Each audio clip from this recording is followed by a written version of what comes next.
You find yourself at the edge of history itself, where the first cities rose from river mud and humanity learned to dream with purpose. Tonight, you will walk through ancient Mesopotamia, where 5,000 years ago, the world's first dreamers discovered that sleep was not just rest, it was prophecy, healing, and communion with gods. If these ancient pathways to peaceful sleep call to you, join our circle of dreamers by subscribing to Stone Sleeper, where forgotten history becomes your nightly refuge. Forget everything you know about dreams.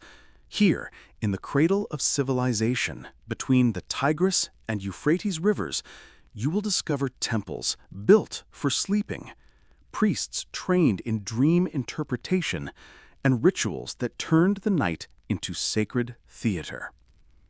You are about to become part of the world's first recorded dream culture, where every closed eye was a doorway, every vision a message, and every dreamer a bridge between earth and heaven. As you prepare to enter this sacred sleep, a gentle light helps other restless souls discover these ancient remedies for modern sleeplessness. Let the ancient darkness embrace you as we journey to where dreams first became divine. You arrive at dusk. The air is warm and dry, still holding the breath of the sun that has just slipped behind the far hills. Before you, rising from the earth like a memory made solid, is the ziggurat of Mamu, goddess of dreams. It stands tall and wide, built of sun-baked bricks that glow gold and rose in the evening light. The structure is tiered, each level smaller than the one below, as if stacked dreams are lifting heavenward. Crows circle slowly above its peak. A soft breeze carries the scent of old myrrh and clay. You have walked for days to reach this place. Your feet are dusted with the desert, your throat still tastes of salt and smoke. And yet, as you stand before the temple gates, you feel the weight of your journey fall away. Something deep within you knows you are exactly where you're meant to be. The gate is carved with symbols older than kings: waves, moons, reeds, and eyes, the first written language pressed into mud by those who believed dreams could be saved. Your hand brushes against one of the markings, and for a moment it feels warm beneath your fingers. A priest steps forward. He wears indigo linen dyed the color of twilight. Around his neck, a simple clay amulet shaped like a closed eye. He does not speak. Instead, he bows slightly and gestures for you to follow. And so you do, into the sacred dusk, past the outer wall, through the first gate of forgetting. The temple walls close behind you, and the noise of the outside world disappears, swallowed whole by silence. Not empty silence, but living, sacred stillness, the kind that hums just beneath hearing, as if the stone itself is waiting for you to breathe. You were led through a narrow corridor lit by oil lamps. Their flames flicker softly, throwing gold against the walls, where faint traces of cuneiform prayers cling like shadows. The floor is smooth beneath your feet, worn down by generations of dreamers who walked this same path. At the end of the hall, a small chamber opens to a sunken pool, the waters of Mamu, fed by an underground spring said to flow from the world beneath. The air is cool here. You inhale the scent of crushed mint, wet stone, and something faintly metallic, like copper coins soaked in river water. A second priest steps forward, older than the first. His beard is white, his eyes milky with time. He holds out a shallow bowl of water infused with reeds and lotus leaves. Without a word, he pours it over your hands, then your feet. The water is cold, but not unkind. It wakes something in you, a part that was asleep, a part that remembers. You kneel and he anoints your forehead with cedar oil, then your chest, then the tips of your ears. He whispers an invocation, not in words you understand, but in tones that feel like memory. You don't need to translate it, you only need to receive it. As the oil seeps into your skin, the burdens of the waking world begin to soften. The names you carry, the questions you ask, the fears that ride behind your eyes. They loosen, and like sand in water, they settle. You are clean now, not just in body, but in soul, in presence, in purpose. And now, the dream gate opens. You step barefoot across the threshold. The chamber is round, soft, sacred. A domed ceiling curves high above you, painted with constellations that shift faintly in the torchlight. Stars not for navigation, but for sleeping. This is the heart of the temple, where dreams are grown, not chased. The floor is layered with mats woven from river reeds, pillowed with cloth sacks filled with dried lotus petals and sweet grass. They release a subtle perfume with every step, ancient and calming, a scent that opens the breath and slows the heart. Around you, a dozen other dreamers are already here. Some already float between worlds, their lips moving silently as they speak with gods. They lie quietly, wrapped in linen, faces tilted upward in the dim glow. Some breathe deeply, some twitch in stillness, some already float between worlds. You take your place among them. Along the circular walls, thousands of cuneiform marks line the bricks in careful spirals. Each one is a dream, pressed into clay tablets long ago. Some are warnings, some are blessings, some remain untranslated. Only Mamu knows what visions they hold. A priest enters the room.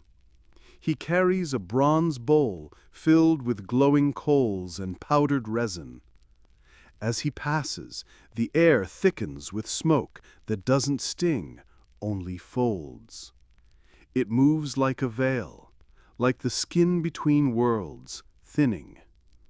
He kneels beside you and whispers the sacred phrase, "Mamu, Lady of the Night Visions, open the gates of sleep. Let this dreamer see what cannot be seen in daylight." Then he leaves.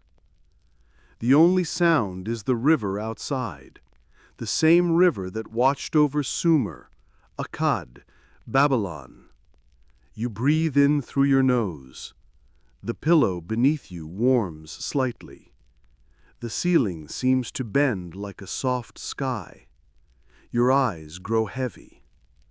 The first shape forms behind your lids, a boat made of silver reeds floating above the stars. You are already dreaming.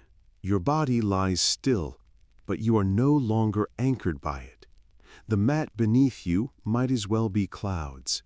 Even your breath has softened to something slower than time.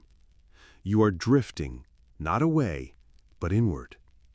The darkness here isn't emptiness, it's depth.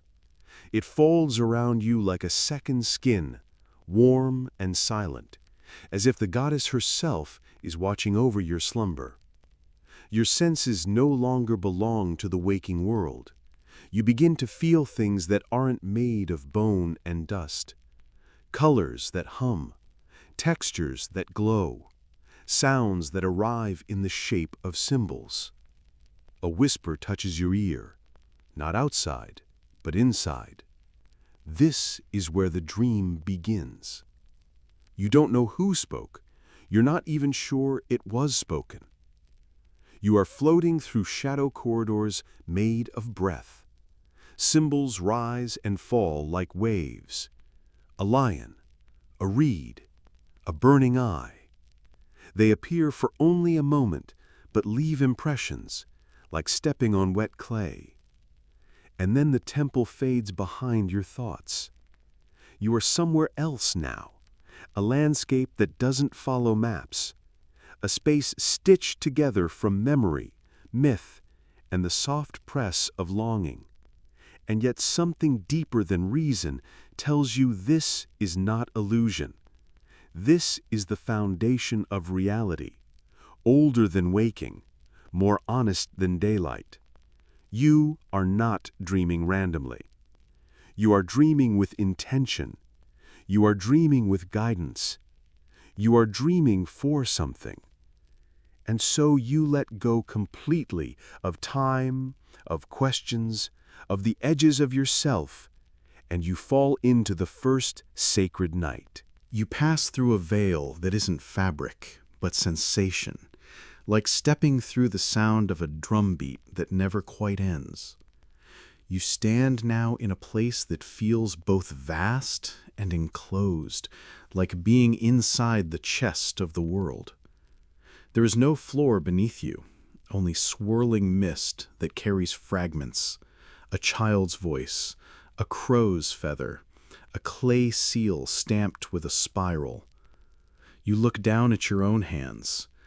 They are not as you remember them, etched with markings, soft and silver, as if someone has drawn a map on your skin. Before you rises the first gate. It is tall, curved like the horns of a bull, made of lapis lazuli and obsidian. The air around it crackles, not with sound, but with memory. A voice, again not heard but felt, whispers, "To enter, you must give up the known." You reach into yourself and remove a shape, your name, your role, the face others know you by. It dissolves in your palm like ash. The gate opens. Behind it, a field of stars shaped like the Mesopotamian sky. You understand now, this is the space between the world and the dream. This is where the symbols live. Here, you do not dream in images, you become them. A lion steps from the shadows, slow and golden. You feel strength flood your chest. A river parts beneath your feet. You feel your thoughts begin to change course. An eye opens in the sky, not to see, but to remind you that you are always being seen. Each one passes through you. Each one leaves something behind, and all of it is preparing you for what comes next. You step forward, barefoot, but nothing meets your feet. You're walking across possibility, a land made from the soil of memory and the breath of myth. The world around you shifts with each blink. Now it's a desert of black sand. Now a field of broken statues. Now a city with no doors, only windows that breathe. But it's not chaos. It is your dream, sculpted from the shapes of your soul, with the hands of gods guiding the chisel. Above you, the sky isn't blue or dark. It's written. Lines of cuneiform drift through it like clouds, glowing soft gold, rearranging themselves with every step you take. You pass a well that speaks, not with words, but in emotions. Regret, joy, longing, wisdom, all pulsing from its depths in slow ripples. A tree grows beside it. Its leaves are tiny clay tablets, each one inscribed with a different dream. Some flutter down, brushing your shoulders like forgotten memories. You pause. At the edge of a canal, an animal waits, part lion, part heron. Its eyes are milky with sleep, but when it sees you, it bows. You are remembered, it seems to say without speaking. A boat glides toward you. Shaped from starlight and smoke, it is rowed by a figure with no face, only a crown made of moth wings. You step aboard. The water below is made of mirrors, but none of them show your waking self. They show who you are in the dream world. And that is someone ancient, someone who has been here before, someone who belongs. The boat glides without effort, without oars. It moves as if pulled by thought alone, sliding across the mirrored canal deeper into the dream world's heart. No ripples follow, only silence, the kind that listens back. The sky above shifts again. Now it is woven like fabric, dark and soft, pierced by threads of gold light. You realize the stars here are not stars at all. They are eyes, watching, waiting, remembering. Ahead, a veil descends, not cloth, not fog, but memory itself, tangled into a curtain of past lives. The boat stops. The faceless figure gestures for you to disembark. You do. And then you hear it. A voice, old as stone, soft as wind, wide as the night. It does not speak in any tongue you know, but you understand everything. You are not the first, and you are not the last. You are a vessel, and the dream moves through you like a river. The words settle behind your ribs like warm water. Your shoulders soften, your jaw unclenches. What you see tonight will guide you through every tomorrow. You feel something pressed into your hands. You look down, but nothing is there. And yet, you have it now. The seed of meaning, the shape of insight, the symbol behind the symbol. The veil lifts slightly. Behind it, the dream temple flickers into view again, not the one built of brick, but the inner one, shaped by shadow and breath and soul. You step forward, carrying something you cannot name, but will never forget. You walk beneath the lifted veil. The stars above you dim, and the dreamscape folds itself gently behind your steps, like a scroll being rolled away, its vision now pressed into the soft clay of your memory. The path becomes simpler now. Your breath slows, your limbs grow heavier. The sky warms with a hint of violet, not morning yet, but the first whisper that night is shifting. You return to your sleeping body, lying still upon the reed mat inside the dream chamber. You can feel it now, your fingers curled slightly, your breath rising and falling. But you do not rush back.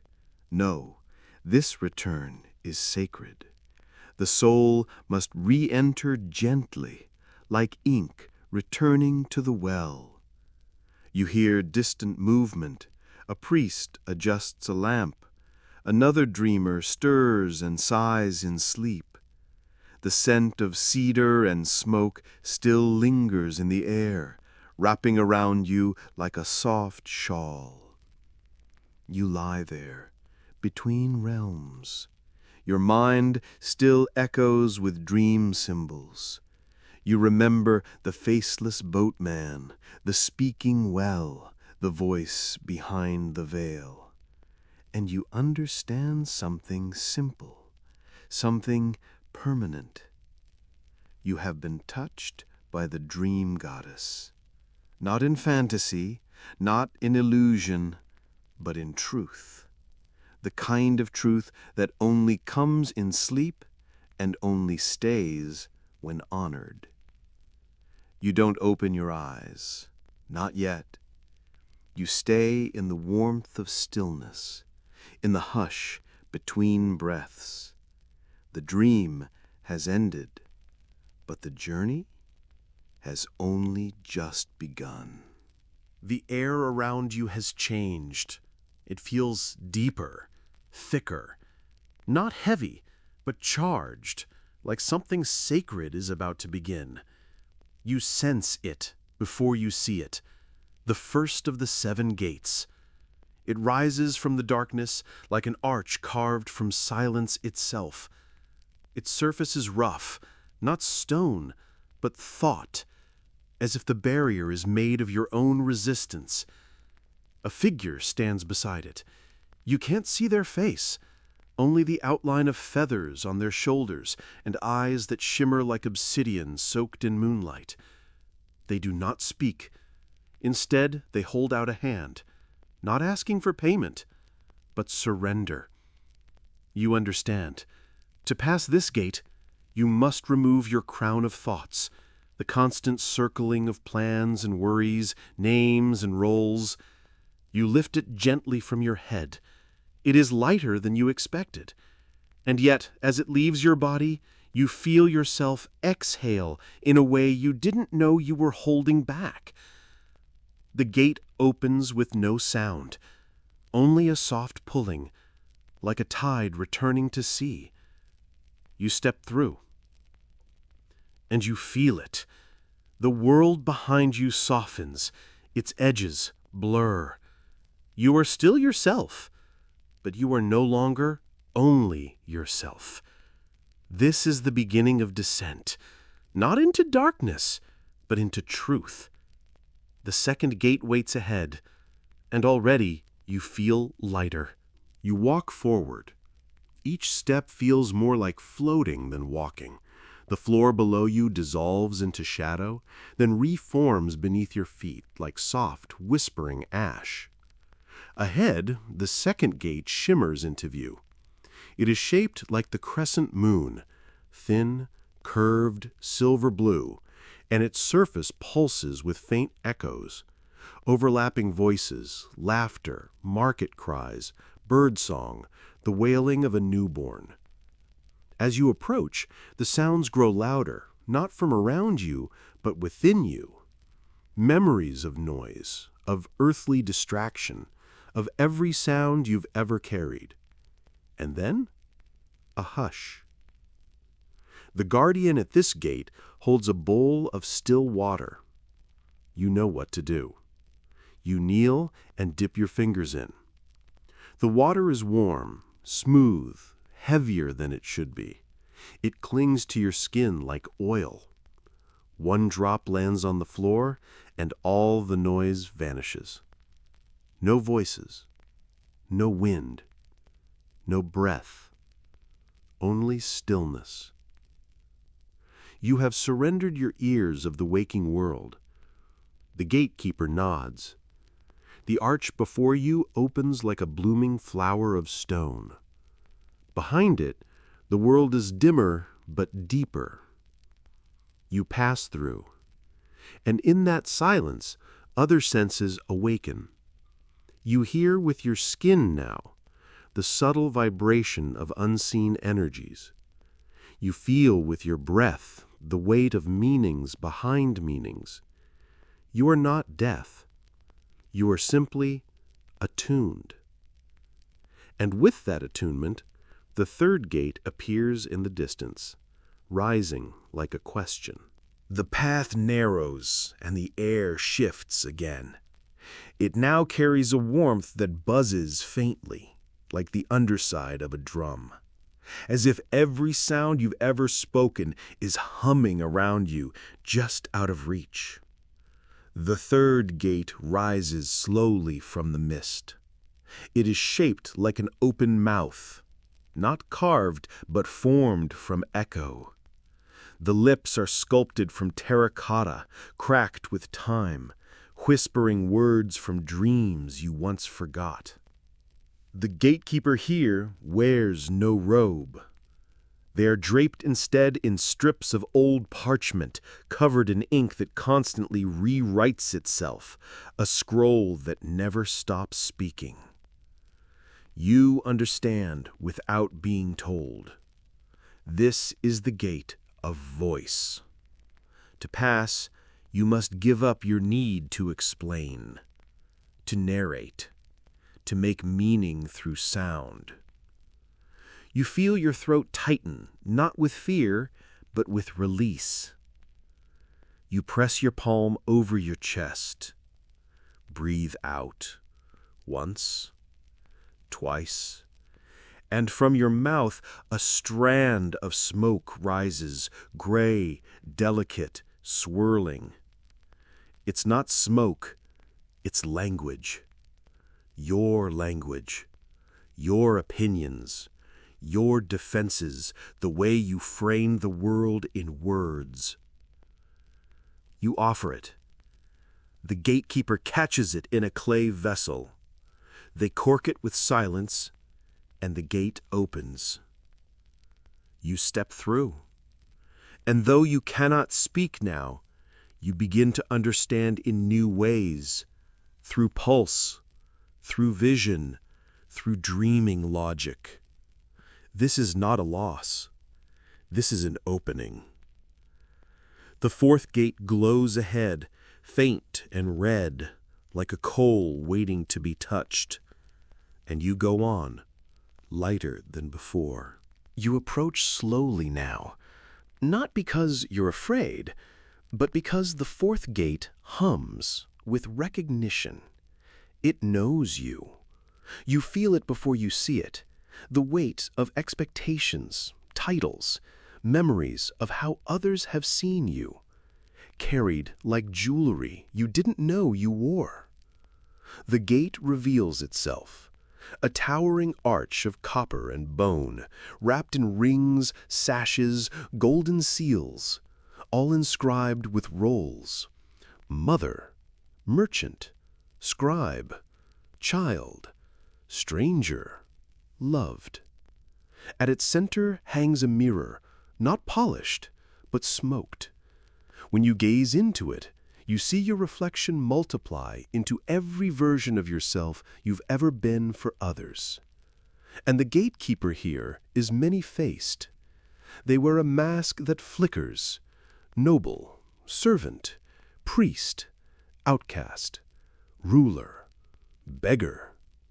They speak not with words, but with gesture. Their hand reaches forward, palm up.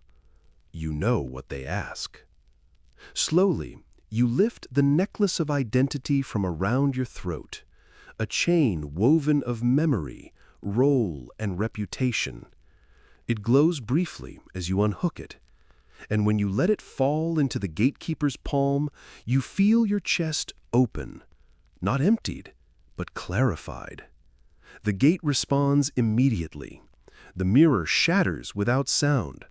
The copper sashes unravel, and you walk through, unadorned, unknown, and utterly at peace.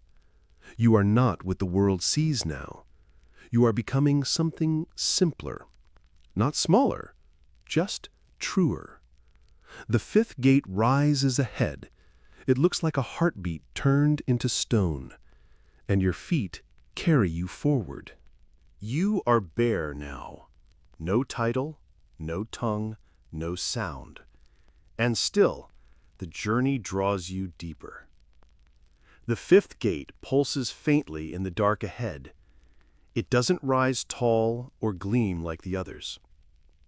Instead, it sits low and wide, a curved arch of smooth black stone that seems to breathe. As you step closer, the air thickens. You feel the tightness in your chest, your jaw, your hands.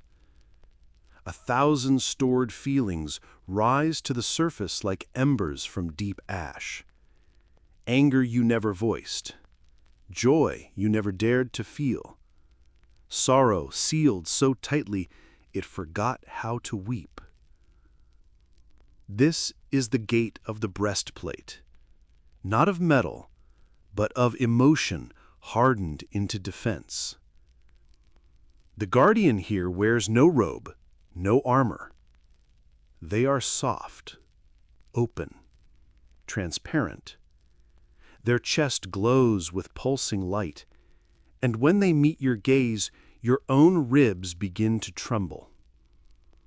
You kneel instinctively, and from within you draw out something strange, a shining plate that once covered your heart. It's shaped like protection, but feels like isolation. You press it to the earth.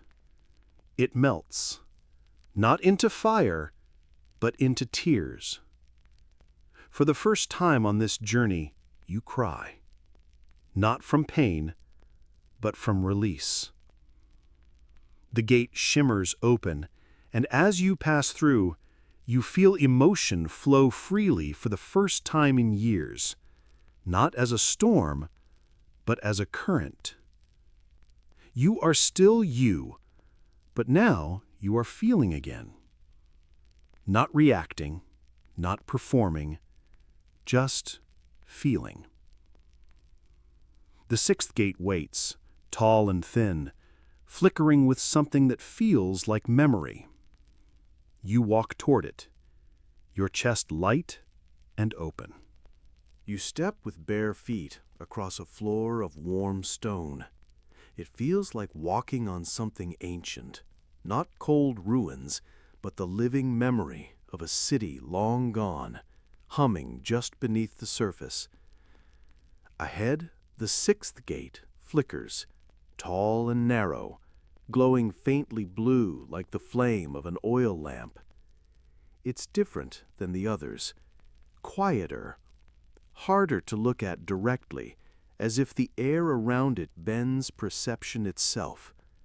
You recognize the feeling before the shape. This is the gate of your personal myth, the ring of self that circles all your experiences, your beliefs, your story. The guardian here does not appear as a figure. Instead, you are met by a reflection. It's you, but not as you were yesterday or today. This version of you carries every age, every mistake, every small miracle you've forgotten, and it reaches out, gently, toward your hand. You glance down. There, around your finger, is a ring made not of gold or silver, but of narrative, a loop of moments, a coil of I am. You hesitate. This ring has protected you, defined you, named you. But now, you understand. To enter the final gates of dreaming, even this must be surrendered. You remove the ring.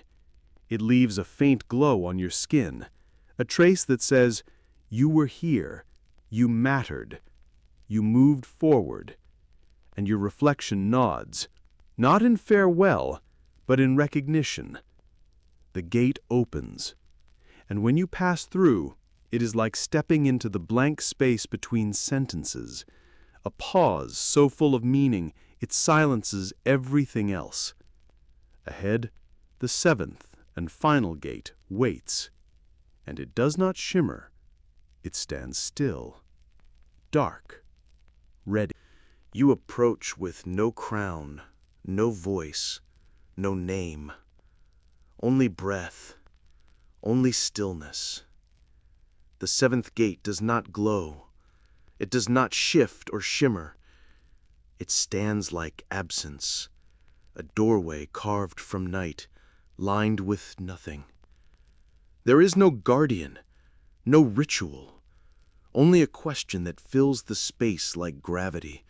Are you ready to be no one? You pause, not in fear, but in reverence. This is the final surrender. Beyond this gate, even your sense of being dissolves. There is nothing to give now, except yourself. And so, with a breath that feels like a death and a birth at once, you take a step, and the gate does not open. It simply vanishes. You fall, But you do not crash. You dissolve, gently, slowly, into a space where no form remains. No you, no I, only dream, only presence, only the truth behind the veil of the world.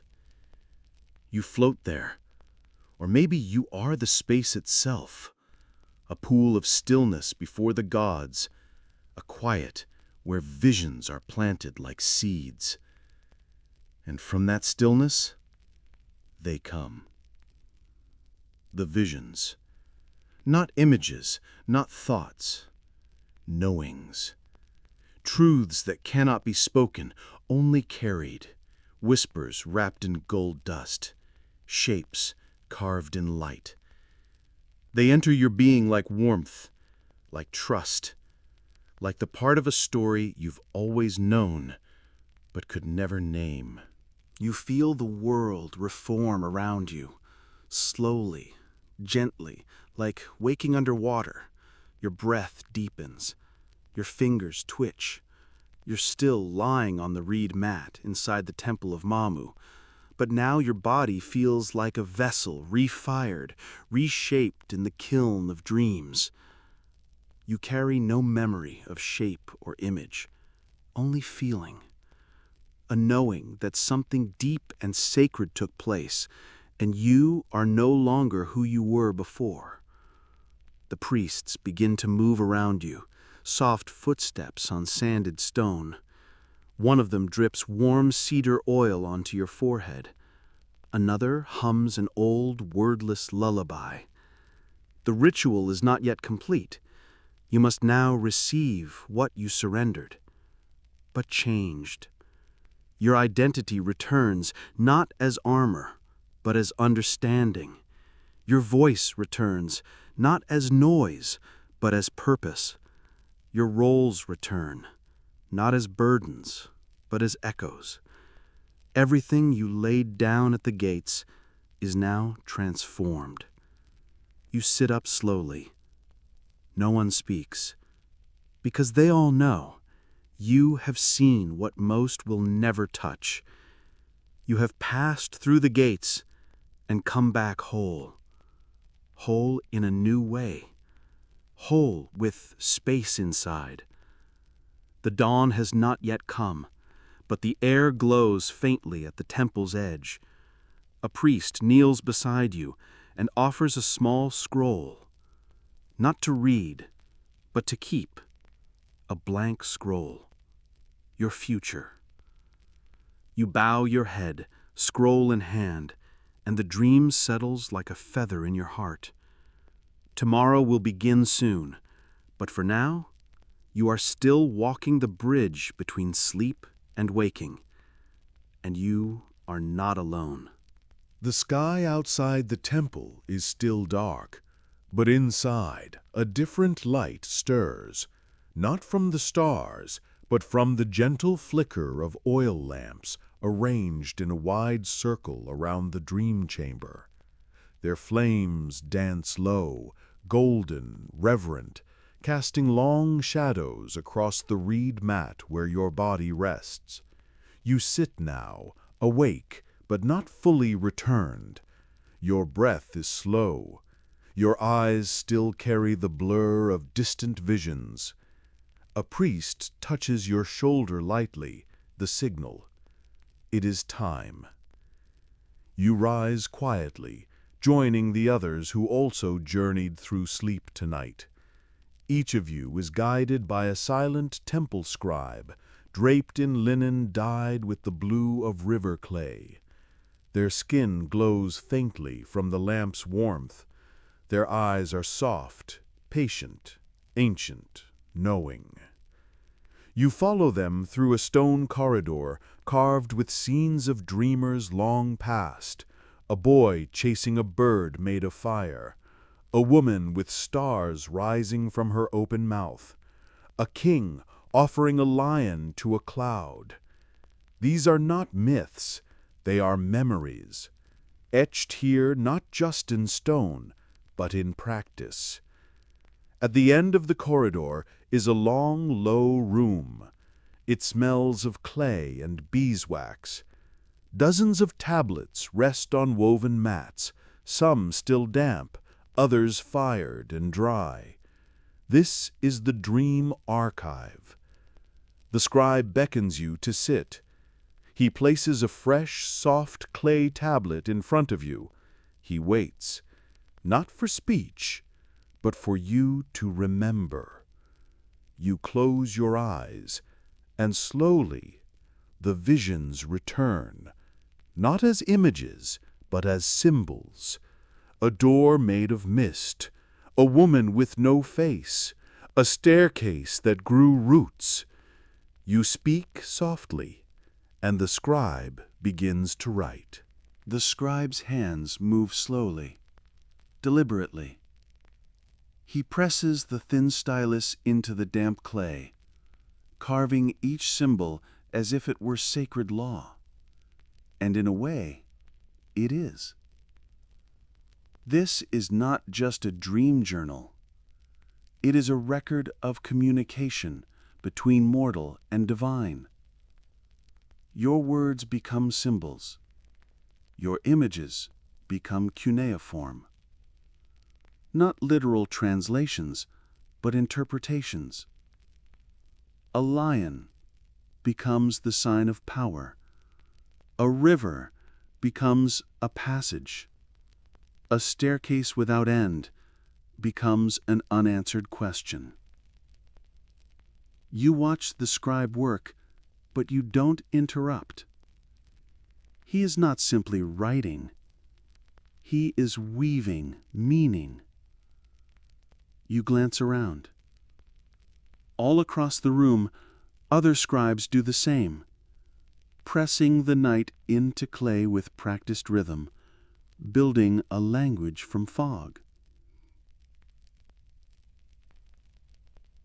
On the far wall, shelves are lined with thousands of tablets, some cracked, some whole, some etched so deeply they seem carved by gods themselves.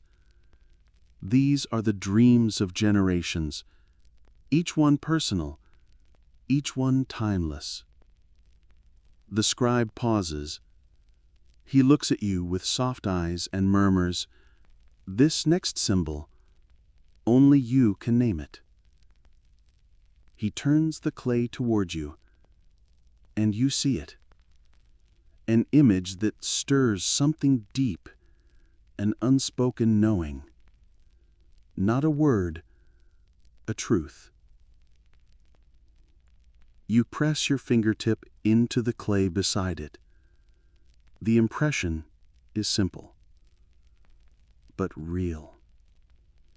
And now the dream belongs not only to the night, but to the world. The scribe gently lifts your tablet, holding it with both hands like a sacred offering. The clay is still wet, but the message is set.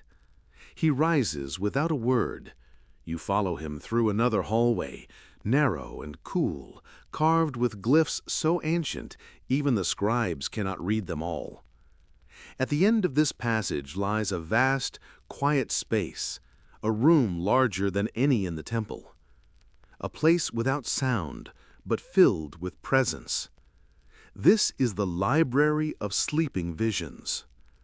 Rows upon rows of low wooden shelves stretch in every direction. Each shelf holds clay tablets, stacked like stones in a forgotten ruin. Thousands of dreams, some labeled with dates and names, others anonymous, just the dream and the moment it chose to be remembered. The scribe pauses at an empty space in the stone. He kneels, places your tablet gently among the others, and whispers a word you don't understand. A blessing, perhaps, or a promise. You realize that your dream, your journey through the gates, is now part of something eternal. A lineage, a map of the inner world, drawn over generations, not with ink, but with sleep. You breathe in the air of the archive. It smells of earth and memory. The scribe gestures, and you understand. These dreams are not to be studied like scrolls, they are to be felt. So you sit among them for a while, your eyes closed, and you listen to the silence they left behind. It hums like a distant lullaby. You are led into a smaller chamber now, circular, domed, and dimly lit by a ring of floating oil lamps suspended from bronze arms. This is where the decoders gather. Elder scribes, marked by age and initiation, sit on woven mats with tablets spread before them. Their fingers are stained with clay and lamp soot. Their voices are low, rhythmic, a language older than grammar.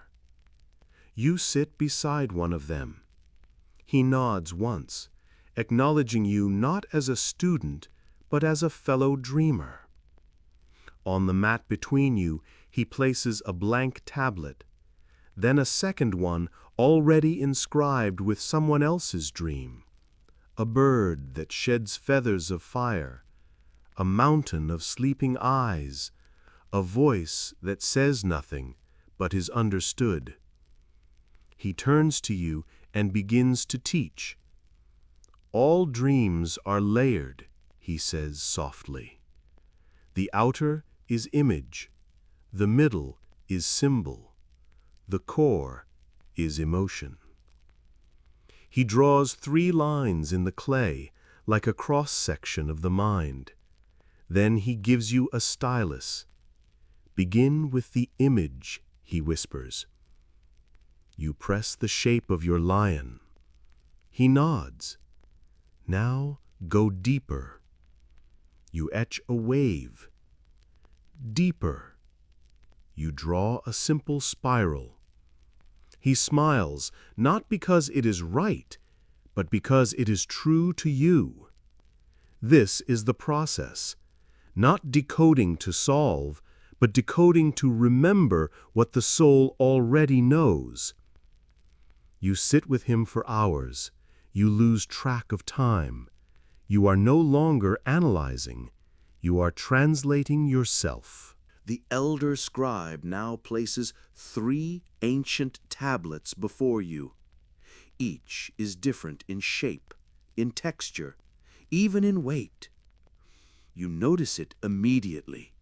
One feels heavy, one balanced, and the third almost light enough to float. These, he says, are the 3 sacred types of dreams, and every dream ever recorded falls into one of them. He places his hand on the heaviest. This is the message dream, direct speech from the gods. No symbol, no metaphor, just clarity, as sharp as a command.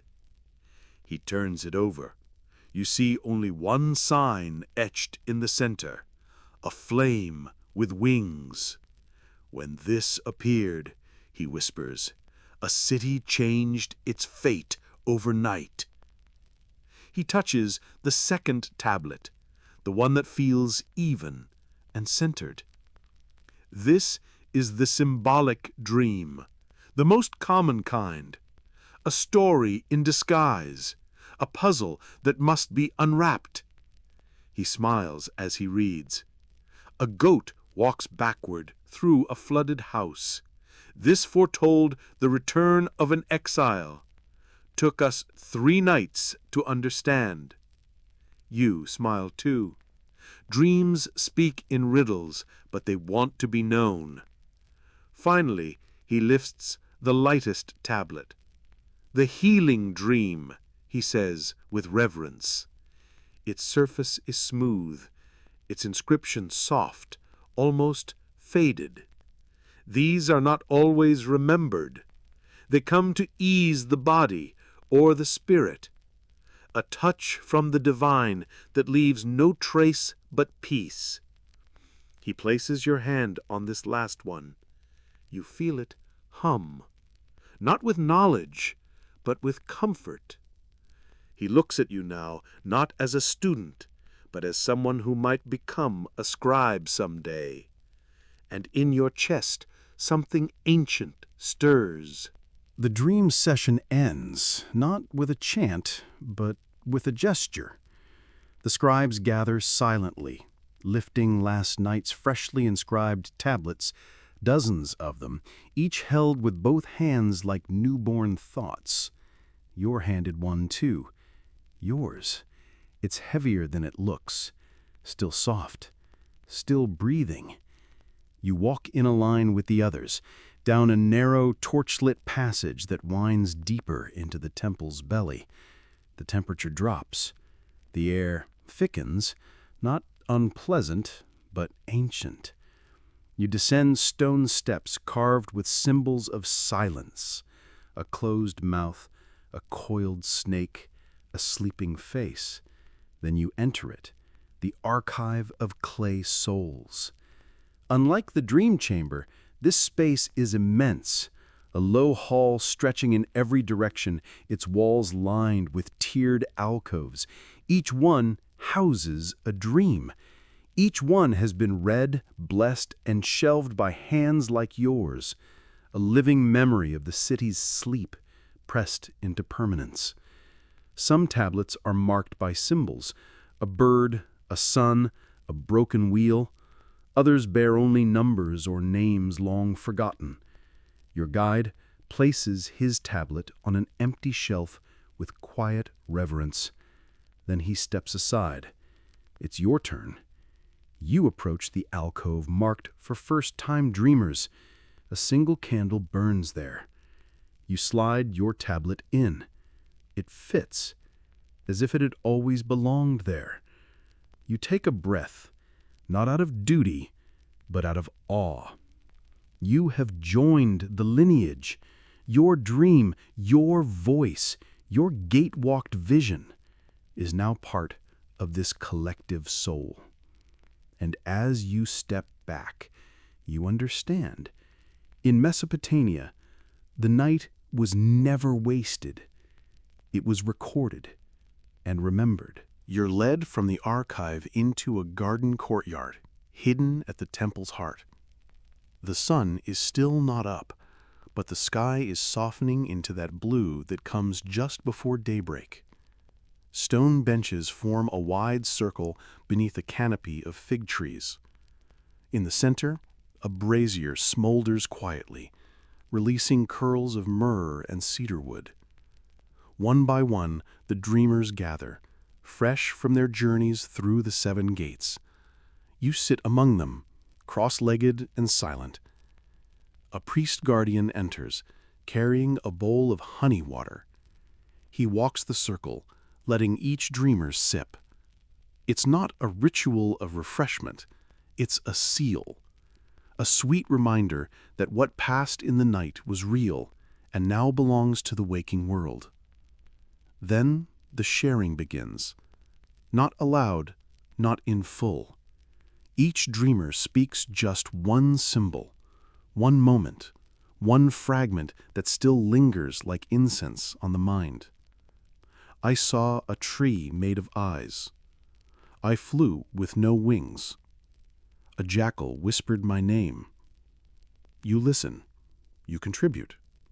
Yours is a staircase growing roots. Eyes meet yours across the circle, not with shock, but with recognition.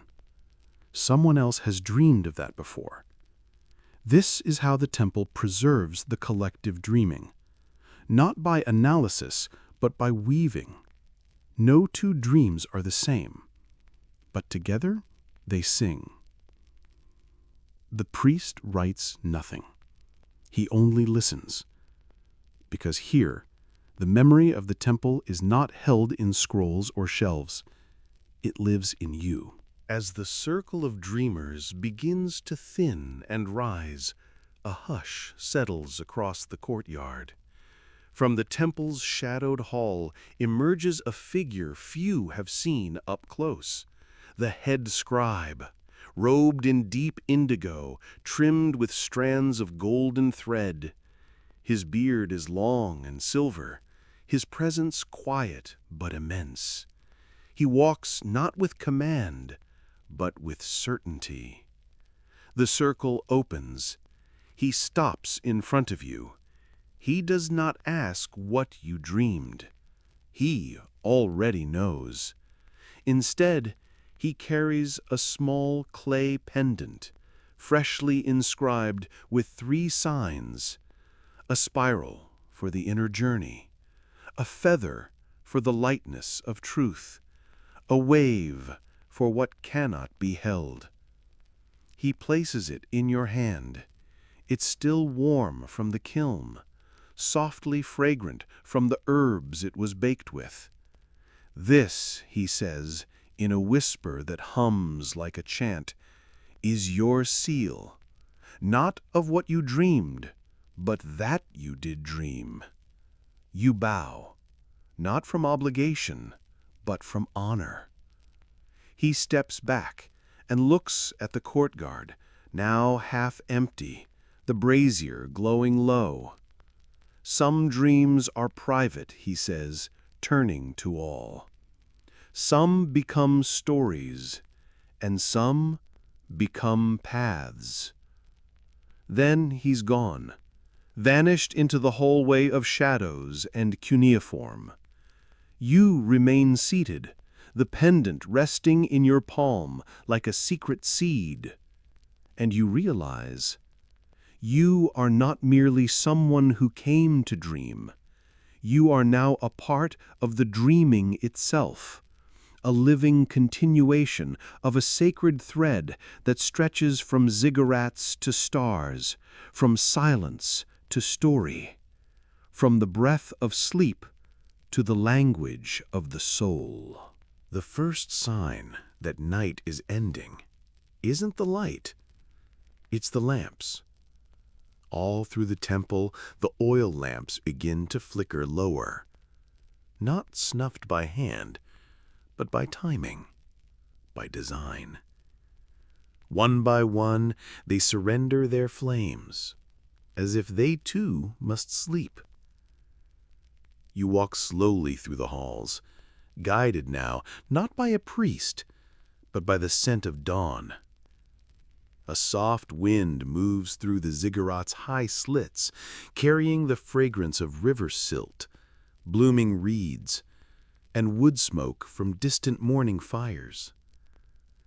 The temple is almost silent, but not quite. There's a low humming, not a chant, not a melody, but a vibration that lives in the walls. It feels like the stone itself is waking. You descend the steps once more, bare feet brushing the worn clay. Outside, the sky is a muted tapestry, blues and grays stitched with rose. No sun yet, only the breath of it. You reach the open courtyard, where all dreamers now return, as if pulled by a shared tether. There is no rush, no announcement, just presence, just the stillness before the return. The brazier at the center is out, and you realize, so is the dream. But only for now. A priest steps forward, his robe pale as the morning sky, trimmed in threads the color of honey and river mud. In his hand, a small bronze chime. You and the other dreamers stand in a circle once more, but this time not to speak, this time to return. The priest raises the chime and strikes it gently. 1. The first gate stirs. You feel your breath deepen, as though a door has opened behind your ribs. 2. A warmth spreads through your throat, the return of voice, identity, will. 3. Your body feels heavier now, but not burdensome, like roots regrowing. 4. The temple around you sharpens into clarity, Stone becomes stone again. The wind has direction. The sound of sandals brushing earth returns. 5. Your name reappears in your mind. Not shouted, just waiting for you, patiently, like a familiar dog beside the fire. 6. You begin to feel others again, their nearness, their weight, their heartbeat. Not just dreamers, people. 7. The final chime rings, clear, high, and gentle as river glass. And in that moment, you fully cross. You are awake. You are present. You are whole. But not empty.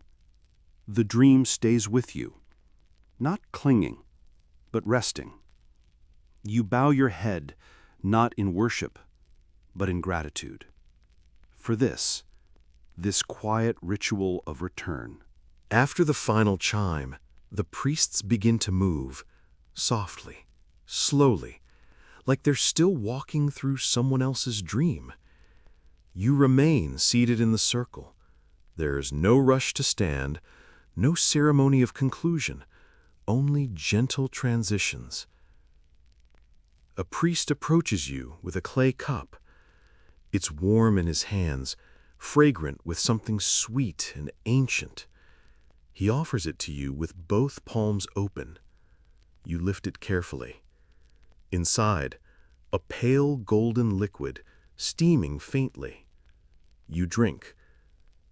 It's honey water, infused with fig and the root of a marsh plant sacred to the temple. The sweetness spreads through your mouth like memory. Not cloying, not indulgent, just restoring. Each sip carries you closer to the world you left behind, but without tearing the dream loose. It's not an awakening, it's a blending. Another priest steps forward now, a woman with a face lined by decades of night vigils. She carries a small jar of cedar oil. You bow your head instinctively, and she anoints your forehead, just once, in silence. The scent is deep and grounding. It smells like ancient wood, like riverbanks, like time itself. Your mind stops spinning. Not erased, not dulled, just still. And as she steps away, you realize you've not just returned to waking life, you've brought something back with you. Something precious and unnameable. Once the honey water is sipped and the cedar oil dries on your brow, you and the others remain seated in the waking circle. This is the final act of the night, the sharing, but not of full dreams, only of fragments. One image, one echo, one strange detail that still clings to the edges of your mind. A priest speaks first, breaking the soft morning hush. I saw a tree growing in reverse, its roots reaching for the stars. No one explains. No one analyzes. Only nods. Then a dreamer beside you speaks. I walked across the river, but it turned into glass beneath my feet. Another offers simply, there was a lion, but he wept. You close your eyes, feeling the shapes of your own night. What do you carry? A whisper in the dark? The door that wouldn't open? The color that doesn't exist when you're awake? You speak, just one sentence. The others bow their heads in silence. It is enough. Each offering is folded into the collective dream, a quilt of visions too vast for any one person to understand.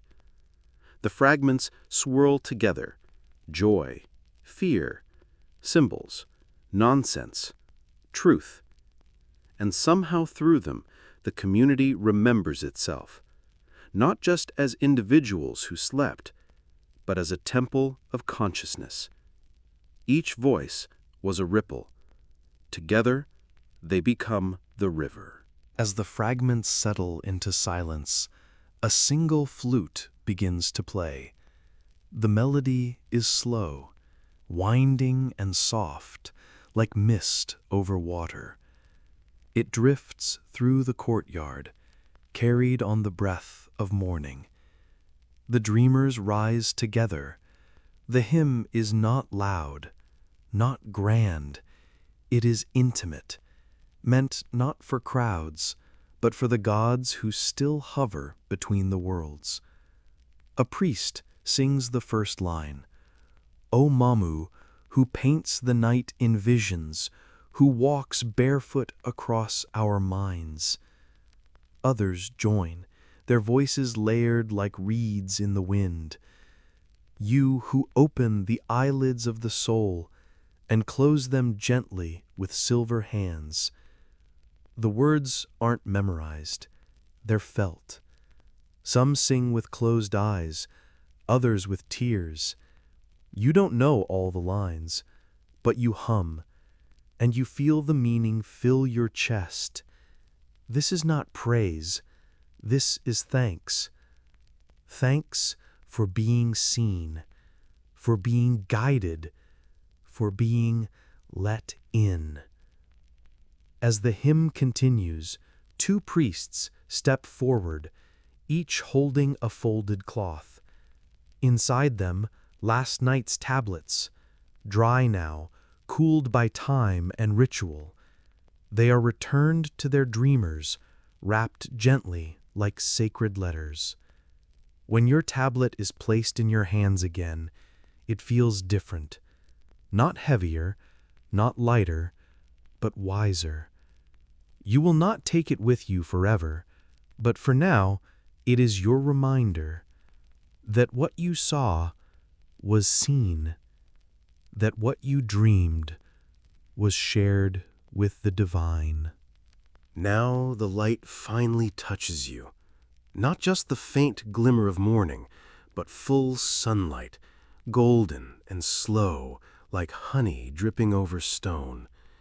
It pours down into the courtyard from between the towering mud-brick walls, illuminating faces, robes, and the edges of the ziggurat. This is when the second blessing begins.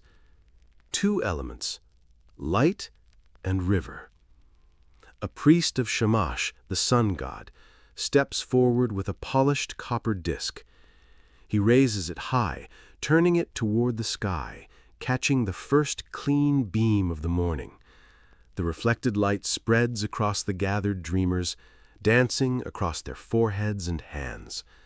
This is the sun's recognition, not as judge, but as witness. Shamash has seen your sleep and approves. Then comes the second element. A younger priest walks through the circle holding a wide ceramic bowl.